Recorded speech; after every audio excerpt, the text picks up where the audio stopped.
పిల్లలకి మధ్యాహ్న భోజనము వికటించి ఫుడ్ పాయిజన్ అయిన వార్త ఒకటే స్కూల్లో 10 రోజుల వ్యవధిలో 2 సార్లు జరిగింది. దానికి సంబంధించిన వార్త నిన్న చదువుకున్నాం కదా. చనిపోతేనే స్పందిస్తారా, మీ పిల్లలకు ఇలాంటి భోజనమే పెడతారా? మాగనూరు ఘటనపై high court serious, food poison samples ల్యాబ్కు పంపండి, సోమవారం లోపు నివేదిక ఇవ్వాలని ఆఫీసర్లకు ఆదేశించారట. సో ఏం జరిగిందనేది ఆ ల్యాబ్లో తెలిసే అవకాశం ఉంది. నారాయణపేట జిల్లా మాగనూరు ఘటనపై హైకోర్టు సీరియస్ అయ్యింది. వారం రోజుల వ్యవధిలో 3 సార్లు భోజనం వికటిస్తుందా? అధికారులు నిద్రపోతున్నారా? మీకు పిల్లలు ఉన్నారు కదా, వాళ్ళకి ఇలాంటి భోజనమే పెడతారా? పిల్లలు చనిపోతేనే స్పందిస్తారా అని ప్రశ్నించింది.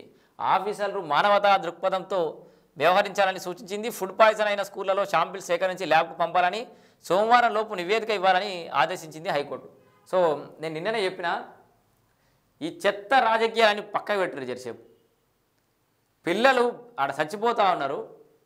ఒక సరైన తిండి పెట్టలేని పరిస్థితిలో మన రాష్ట్రం ఉందా, మన దేశం ఉందా?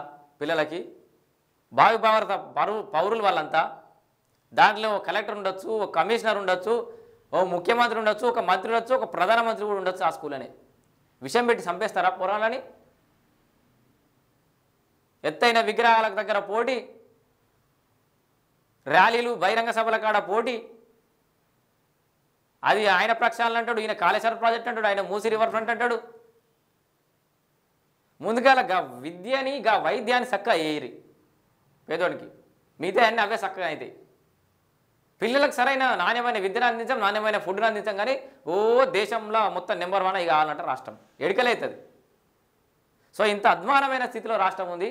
చాలా పిల్లల వీడియోలు అవన్నీ చూస్తూ ఉంటే నిజంగా గుండె తరక్కపోతుంది. ఏం చేయాలి, ఏం చేయలేము. 2 చేతులు, ఈ 2 కాళ్ళతోటి దునియాను మొత్తం ప్రశ్నించలేము. అంటే సరిపోతలేదు శక్తి. ఏదో ఒక మూల ఏదో ఒక అన్యాయం జరుగుతూనే ఉంది, ఏదో రకమైన ఇబ్బంది జరుగుతూనే ఉంది. ఇది గీ వార్త గీ వార్త కంటే గీ వార్త చిన్నదా? ఇదే ఇంపార్టెంట్. గిదా వాళ్ళ పార్టీ లెవెల్లో వాళ్ళు వెనక ముందు కింద మీద అవుతారు. నేను పత్రికను విమర్శించగా జనరల్గా గివి పట్టించుకోవాలి మనం, ప్రజలను కూడా. ఈ పక్కున వార్త చదవం మనం, దాని మీద పెద్ద సీరియస్ తీసుకుని దాని మీద డిస్కషన్ చేయం. మరి గురుకులాల పరిస్థితి ఏంది, దాంట్లో ఫుడ్ పరిస్థితి ఏంది, ఎంత వస్తుంది, ఎంత పోతుంది, దాని గురించి కొట్లాడే నాదుడు ఉండడు. ఎంతసేపు రాజకీయ నాయకులు ఎంబడవాడు, వాడు మన ఎంబడవాడు. సో రోజువారీగా స్కూళ్ళ పరిశీలన, అన్ని పాఠశాలల్లోనూ ఇదే విధానం. మాగనూరు ఘటనపై విచారణ చేస్తున్నాం. School education director Narasimha Reddy. So students, టీచర్స్తో కమిటీ.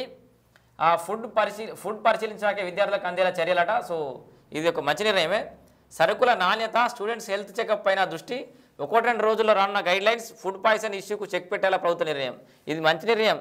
ఏం లేదు, ప్రతి స్కూల్లో కానీ, హాస్టల్లో కానీ, ఇంకెక్కడ కానీ, గురుకులాల్లో కానీ అక్కడున్న సార్లు వాళ్ళందరూ తిన్న తర్వాతనే, వాళ్ళందరికీ ఫుడ్ పెట్టిన తర్వాతనే మిగతా పని చేయాలి, మిగతా పిల్లలకు పెట్టాలి. అప్పుడు కానీ చక్కగా గారు